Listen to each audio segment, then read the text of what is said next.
13,990 টাকার ডিভাইস যা অফার করছে এই প্রাইস পয়েন্টে আর কোনো ডিভাইসে এত কিছু একসাথে দিচ্ছে না। ফুল এইচডি প্লাস রেজলিউশনের অ্যামোলেড প্যানেল রয়েছে, আপনি ঠিক শুনছেন, ফুল এইচডি প্লাস রেজলিউশনের AMOLED panel 120 hertz high refresh rate দিচ্ছে এখানে। এমনকি এই ফোনের অন্যান্য যে স্পেক সেগুলো একদম সরাসরি কম্পেয়ার করা যায় 20,000 টাকা প্রাইস রেঞ্জের এই ডিভাইসের সাথে, বাট আপনি পাচ্ছেন 13,990 টাকায়। এখন দাম তো বেশ কম, খুব সুন্দর প্রাইসিং, একদম এক কথায় বেস্ট প্রাইসিং, বাট আসলে তার রেজাল্ট সব জায়গায় কি ঠিকঠাক আছে? কথা বলছিলাম আমরা আইটেলের রিসেন্টলি লঞ্চ করা S25 নিয়ে। আমাদের S25 আলট্রার ভিডিওতে অনেকেই কমেন্ট করছিলেন, ভাই S25 আলট্রার ভিডিও দিচ্ছেন বাট S25 এর কেন আপনি রিভিউটা দিচ্ছেন না? এটা রিভিউ কি দিবেন না নাকি কোম্পানি দিতে নিষেধ করছে? ভাই একটা রিভিউর ভিতরে দুইটা রিভিউ কিভাবে দেয়, মানে একটা ভিডিওর মাঝে? তাহলে তো অনেক বড় ভিডিও হয়ে যাবে। তো এই জন্য বড় ভাই আগে গেল, এখন ছোট ভাইয়ের রিভিউ আপনারা পাচ্ছেন। আইটেল দাবি করছে তাদের এই 13,990 টাকার ডিভাইসটা নাকি বেশ ডিউরেবল, মানে শক্তপোক্ত, বেশ ভালো। এবং আমার কাছে কেন যেন মনে হয় S25 আলট্রার তুলনায় এইটা তুলনামূলকভাবে বেশ শক্তপোক্ত হবে, মানে ওইটার তুলনায় এটা বেশি শক্ত হবে। তবে এইটার থিকনেসও কিন্তু খুব বেশি না, অনলি 7.3 মিলিমিটার, যে কারণে ফোনটা হাতে নিলে আপনি ওই ফিলটা পাবেন বেশ স্লিম পাতলা ডিভাইস। ওয়েটের দিক থেকেও কম, মাত্র 185 গ্রাম ওজনের এই ডিভাইসে IP54 এরও রেটিং আছে, হালকা পাতলা স্প্ল্যাশ প্রুফ আপনি বলতে পারেন। ফোনটাতে আমরা সেকেন্ডারি নয়েজ ক্যান্সেলেশন মাইক তো দেখছি না, তবে আইটেল এটাতে AI নয়েজ রিডাকশন সিস্টেমটা ইউজ করছে আর কি, যার ফলে অপর প্রান্তের ব্যক্তি আর কি নয়েজ নিয়ে ততটা ঝামেলায় পড়বেন না। তবে আমার পার্সোনাল ওপিনিয়ন, ফিজিক্যাল মাইক্রোফোন দিলে ওটা বেশি আরও ভালো হতো আর কি। 3.5 মিলিমিটার হেডফোন জ্যাক অবশ্যই আছে। ওভারঅল ফোনের ডিজাইন আমার কাছে পার্সোনালি বেশ ভালো লেগেছে, নতুনত্ব আমরা পেয়েছি, যেখানে 13-14 হাজার টাকা প্রাইস পয়েন্টের ডিভাইসে আমরা আলাদা আলাদা ব্র্যান্ড হলেও দেখবেন সিমিলার ডিজাইন অফার করে, তো সেই জায়গায় উনি কিছুটা এগিয়ে থাকবে। বাট এটা কিন্তু প্লাস্টিকে তৈরি, সুতরাং স্ক্র্যাচ পড়ার পসিবিলিটি আছে, কেসটা ব্যবহার করলে বরং ভালো। এই ফোনের অন্যতম আকর্ষণীয় পার্ট, যে কারণেই হয়তো আপনি কেনার ডিসিশন মেক করতে পারেন, তাহলে এর ডিসপ্লে সেকশন, এবং এই কারণেই এই ডিভাইসটাকে সবার চাইতে আলাদা করছে এই প্রাইস পয়েন্টে। এমনকি শুধুমাত্র অ্যামোলেড ডিসপ্লেযুক্ত ডিভাইস বোধ হয় এটাই 13,999 টাকায়, 90 টাকায়। তো এই ফোনের ডিসপ্লে সাইজ হলো 6.78 ইঞ্চ, যেখানে আমরা ফুল এইচডি প্লাস রেজলিউশনের অ্যামোলেড প্যানেল দেখছি। Full HD plus AMOLED 120 hertz, যেখানে আপনি 1800 নিটস পিক ব্রাইটনেস পাচ্ছেন। তো এক কথায় এই স্পেক এরকম প্রাইস পয়েন্টে একেবারেই ইউনিক। ডিসপ্লেটা ভালো লাগবেই যখন কিনা আপনি কিনছেন 13,990 টাকা দিয়ে। ডিসপ্লেটার কালার রিপ্রোডাকশন খুবই ভালো, ভাইব্রেন্ট টাইপের কালার দেয়, একদম একুরেটের দিকে থাকছে না, তবে কালারফুল হওয়াতে যে কোনো কন্টেন্ট ওয়াচিং এক্সপিরিয়েন্স খুবই ভালো ছিল। এই ডিসপ্লেটার ব্রাইটনেস ইনডোর এবং আউটডোরে ব্যবহারের উপযোগী আমরা পেয়েছি, ডিরেক্ট সানলাইটও দেখছিলাম এটা ব্যবহার করা যায়। এখন প্রশ্ন থাকতে পারে 120 হার্টজকে আসলে আমরা ঠিকভাবে পাচ্ছি? 120 হার্টজ এখানে আছে এবং 120 হার্টজ পুশ করছে, তবে একটা ফ্ল্যাগশিপ ক্যাটাগরির ডিভাইস বা হাই মিড রেঞ্জ প্রাইস পয়েন্টের ডিভাইসের যে ফিলটা আসে ওই স্মুথনেসটা পাবেন না। এটার আবার বেশ কয়েকটা কারণ আছে, যেমন ধরুন ডিসপ্লেতে হাই রিফ্রেশার থাকলেও ওর UI বা ওর যে প্রসেসর রয়েছে সব কিছু মিলে ওইভাবে আসলে পুশ করতে পারে না। স্টিল আপনি 90 হার্টজ বা তার চাইতে বেটার একটা ফিল পাবেন। ডিসপ্লেটার চিন বেজেল একেবারে ন্যারো না, যখন আমরা এর বড় ভাইয়ের সাথে কম্পেয়ার করতে চাই তখন তুলনামূলকভাবে এটা বেশ কিছুটা মোটা মনে হবে। তবে যদি এই প্রাইস সেগমেন্টের ডিভাইসের সাথে কম্পেয়ার করে বলেন, ডেফিনেটলি তখন আর খারাপ বলা যায় না, কারণ এই প্রাইস পয়েন্টে এর চেয়ে বেশি দামেও 15,000 টাকায় এখন অনেক ফোনেই রয়েছে যেগুলোতে ওয়াটার ড্রপ নচ রয়েছে, যেটা HD প্লাস রেজলিউশনের IPS প্যানেল। তো সেখানে ফুল HD প্লাস 120 হার্টজ অ্যামোলেড, সেই হিসাবে ও ডেফিনেটলি এগিয়ে থাকে।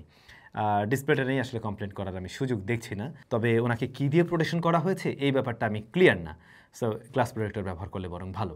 বলছিলাম এই ডিসপ্লের নিচেই রয়েছে ফিঙ্গারপ্রিন্ট স্ক্যানার, যেটাও কিন্তু এই প্রাইস পয়েন্টে একেবারেই ইউনিক, কারণ এই প্রাইস পয়েন্টে তো আপনি অ্যামোলেড পাবেন না, অ্যামোলেড না পাইলে আপনি আন্ডার ডিসপ্লে ফিঙ্গারপ্রিন্ট স্ক্যানারও আশা করতে পারেন না। সো এইটার ক্ষেত্রে আমরা দেখছিলাম একটু ডিলে আছে, কিন্তু আনলক করতে পারছে। আবার যদি হাত ভিজে যায় তখন গিয়ে একটু প্যারা দিতে পারে, এর বাইরে ওকে আছে। ডিসপ্লে জোস। এখন ভাই আপনি তো শুধুমাত্র ডিসপ্লে দেখে কিনবেন না, ফোনের পারফরমেন্স ওভারঅল অন্য কী অবস্থা সেগুলো দেখেও কিনবেন। যেমন এই ফোনটা রান করছে কিন্তু iTelOS 14.5 based on Android 14। Android 14টা এই সময় দাঁড়িয়ে একটু পুরাতনই মনে হয়, লেটেস্ট হতো Android 15 থাকলে। বাট আইটেল আবার ক্লেম করছে বা প্রমিস করছে ওরা 2 বছরের অ্যান্ড্রয়েড আপডেট দিবে।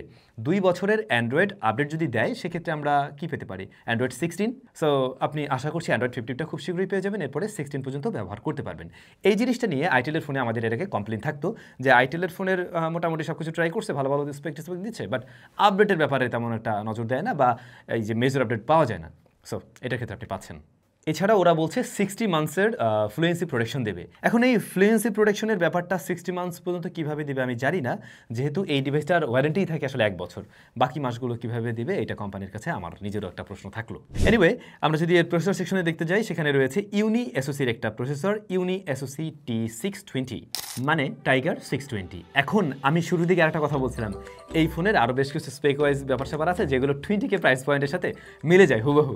যেমন ওর যে বড় ভাই S25 আলট্রা, ওটাতে কিন্তু সেম প্রসেসর রয়েছে, বাট দাম আরও প্রায় 5-6 হাজার টাকা বেশি রয়েছে সেখানে। সো আপনি ওইটাতে যে পারফরমেন্সটা পেতেন সেই সেম টাইপের পারফরমেন্স কিন্তু এই ফোনটাও ডেলিভার করতে পারবে, যদিও বা হ্যাঁ এখানে র্যাম 2GB কম রয়েছে। যেমন এটার ক্ষেত্রে র্যাম আছে 6GB, সেই সাথে 128GB স্টোরেজ রয়েছে। এই প্রসেসরটা আমাদের কাছে নতুন, তবে এটা ডে টু ডে টাস্ক সামলানোর জন্য ওকে আছে। মিরাটে খেলেও Z99 আর মিরাটে Z91 এর মাঝামাঝি পজিশনে পড়ে এই প্রসেসরটা আর কি মূলত। বাট যখন আপনি এই ফোনটাই কিনছেন 13,990 টাকায় সেম প্রসেসর দিয়ে, তখন কিন্তু এই প্রসেসরটা আবার এই জায়গায় একটা শক্তিশালী ভাব নেবে খুব স্বাভাবিকভাবে।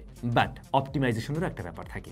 আইটেলের যে ইউআইটা, এই ইউআই নিয়ে আমাদের আগেও মন্তব্য ছিল। আইটেলের এখন সময় হয়েছে আসলে ইউআই নিয়ে আরও বেশি কাজ করার, ওরা এই জায়গাটাতে আরও সুন্দর করতে পারে, একটা চিপ টাইপের একটা ফিল আসে। এইখানে আমার মনে হয় আরেকটু ইম্প্রুভমেন্টের সুযোগ আছে। কিছু ব্লোটওয়্যার আছে যেগুলো আপনি আনস্টল করে নিতে পারেন, সেই ক্ষেত্রে আপনি আরও বেশি ক্লিন ভাইব পাবেন এখান থেকে। তবে আমরা যখন রেগুলার কাজবাজ করছিলাম, এই 6GB র্যাম এই স্মার্টফোনটাকে বেশ ভালোভাবেই হ্যান্ডেল করতে পারছি আমি দেখলাম। অ্যাপ ওপেন ক্লোজ টাইম হালকা ডিলে আছে। এরকম প্রাইস পয়েন্টে তো আমরা সুপার ফাস্ট কিছু আশা করতে পারি না, তবে সুপার ডিলে আমি লক্ষ্য করিনি আসলে। হ্যাং করা কিংবা ল্যাগের মতো ইস্যু আমি এতে ফেস করিনি, পাশাপাশি খুব বেশি হিট জেনারেট করতে দেখিনি। একই সাথে মাল্টিটাস্কিংও অনেক দারুণ রেজাল্ট পাইনি। আপনি অ্যাট এ টাইম যে 7-8টা অ্যাপ্লিকেশন নিয়ে কাজ করতে পারবেন এমন না, 4-5টা অ্যাপ্লিকেশন যদি হয় ব্যাকগ্রাউন্ডে কিছু সময় রেখে আপনি কাজ করতে পারবেন, সেক্ষেত্রে ক্র্যাশ করবে না। বাট ভারী অ্যাপ্লিকেশন লং টাইম রেখে কাজ করতে গেলে ক্র্যাশ করে। গেমিংয়ের প্রসঙ্গে আসলে না, এটা তো গেমিংয়ের জন্য ওইভাবে আসলে আসেনি, এই ফোন গেমারদেরকে টার্গেট করেও আসেনি। তবে আপনি চাইলে টুকটাক গেম প্লে করতে পারবেন, লাইক সময় কাটানোর মতো। আমি সাজেশন দেবো 2D টাইপের গেমগুলো খেলতে পারেন। ফ্রি ফায়ারের মতো গেম লোয়েস্ট সেটিংসে চলছে, পাবজিও রান করা যায়, কিন্তু প্লেয়াবল রেজাল্ট ওইভাবে পাওয়া যায় না, রিকমেন্ডেড না আসলে।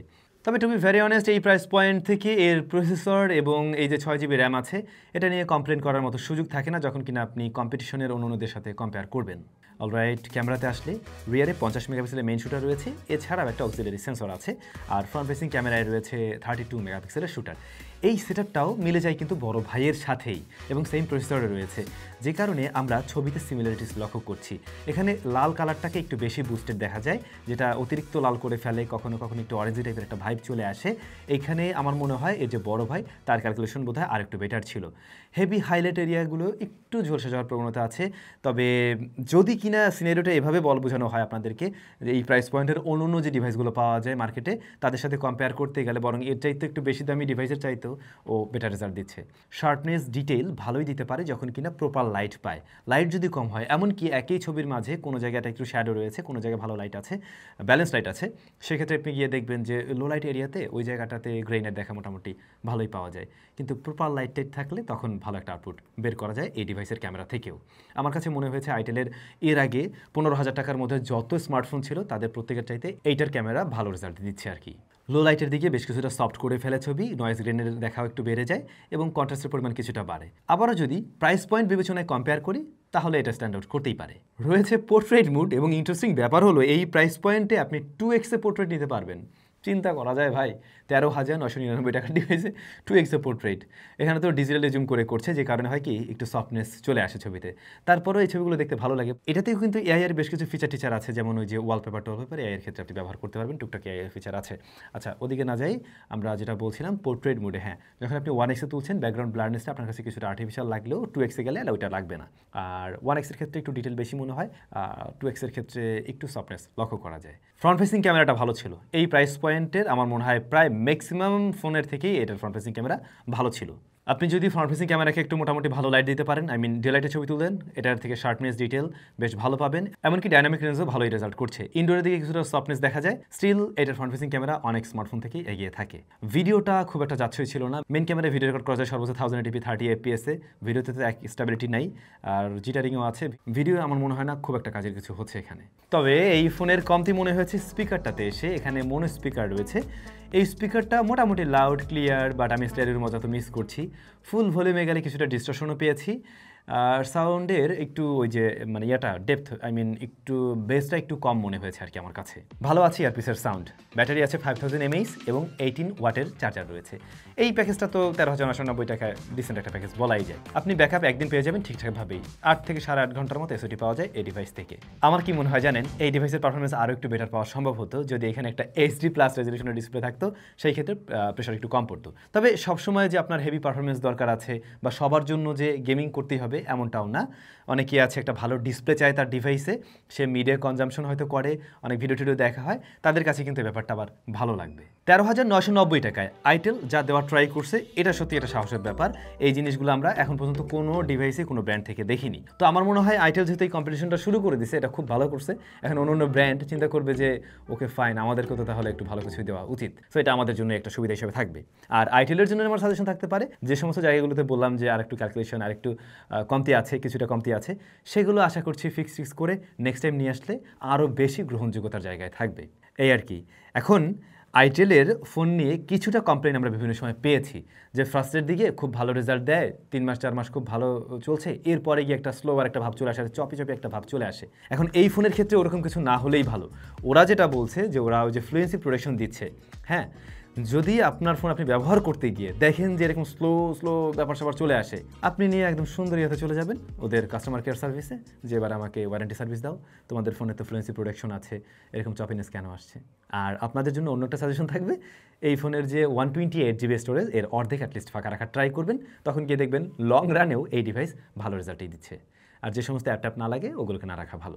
সো আপনাদের কাছে এই ডিভাইসটি কেমন লাগলো কমেন্ট করে জানাবেন। সবাই ভালো থাকবেন, দেখা হচ্ছে আমাদের নতুন কোনো ভিডিওতে।